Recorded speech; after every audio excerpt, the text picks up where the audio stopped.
இந்த உலகில் உள்ள மிகவும் ஆபத்தான மனிதர்கள் செல்ல தடை செய்யப்பட்ட பகுதிகளில் ஒன்றுதான் அட்லாண்டிக் பெருங்கடல் பகுதியில் பிரேசிலில் உள்ள சாப்பாலோ மாகாணத்திலிருந்து ஏறத்தாழ 33 கிலோமீட்டர்கள் தொலைவில் உள்ள பாம்புகள் தீவு. சுமார் 4,30,000 சதுர மீட்டர்கள் பரப்பளவு கொண்ட இந்த தீவில் உலகிலேயே மிக கொடிய விஷம் கொண்ட எண்ணிலடங்காத அளவில் பாம்புகள் மட்டுமே இருக்கின்றன. இதனாலேயே இதற்கு பாம்புகள் தீவு என்று பெயரிட்டுள்ளனர். இத்தீவில் ஒரு சதுர மீட்டருக்கு குறைந்தது ஒரு பாம்பையாவது பார்க்க முடியுமாம். அதாவது நீங்கள் கால் வைக்கும் ஒவ்வொரு 3 அடிக்கும் ஒரு பாம்பு என்றால் கொஞ்சம் கற்பனை செய்து பாருங்கள்.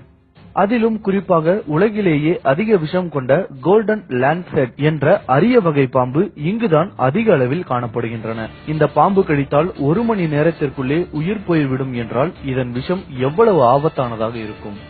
இந்த தீவிற்கு தவறுதலாக கூட கப்பல்கள் வந்துவிடக் கூடாது என்பதற்காக பிரேசில் அரசு 1909ஆம் ஆண்டு எச்சரிக்கை ஒளி உடைய ஒரு லைட் ஹவுஸை இத்தீவில் அமைத்து அதில் ஒரு குடும்பம் லைட் ஹவுஸ் பராமரிப்பு பணிக்காக தங்க வைக்கப்பட்டது. இவர்கள் ஒரு நாள் இரவில் தவறுதலாக லைட் ஹவுஸில் உள்ள ஒரு ஜன்னலை மூடாமல் விட்டுவிட்டனர். இதனால் உள்ளே நுழைந்த 10க்கும் மேற்பட்ட கோல்டன் லான்செட் பாம்புகள் கடித்ததில் கணவன் மனைவி மற்றும் 2 குழந்தைகள் உட்பட 4 பேரும் இறந்துவிட்டனர். இந்த தீவில் பாம்புகளை அகற்றிவிட்டு வாழை சாகுபடி செய்து மக்களை குடியமர்த்த பல ஆண்டுகளாக பிரேசில் அரசு முயற்சித்தது. ஆனால் மனித வாடையை உடனே உணர்ந்து கொள்ளக்கூடிய அசாத்திய சக்தி கொண்டதாக இந்த பாம்புகள் இருப்பதால் பிரேசில் அரசு தமது முயற்சியை கைவிட்டு இந்த தீவுக்குள் மனிதர்கள் நுழைவதற்கு தடை விதித்தது. இங்குள்ள கோல்டன் லான்செட் பாம்பானது தற்போதைய கள்ளச்சந்தையில் சுமார் 20 லட்சம் வரை விலை போவதால் சிலர் இதை பிடித்து கள்ளச்சந்தையில் விற்றுவிடுகின்றனர்.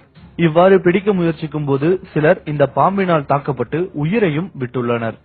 இதனால் இந்த தீவில் உள்ள பாம்புகளை பாதுகாப்பதற்காகவே இந்த தீவு தற்போது மூடி வைக்கப்பட்டு சுற்றுலா பயணிகள் செல்வதற்கு கூட தடை விதிக்கப்பட்டுள்ளது.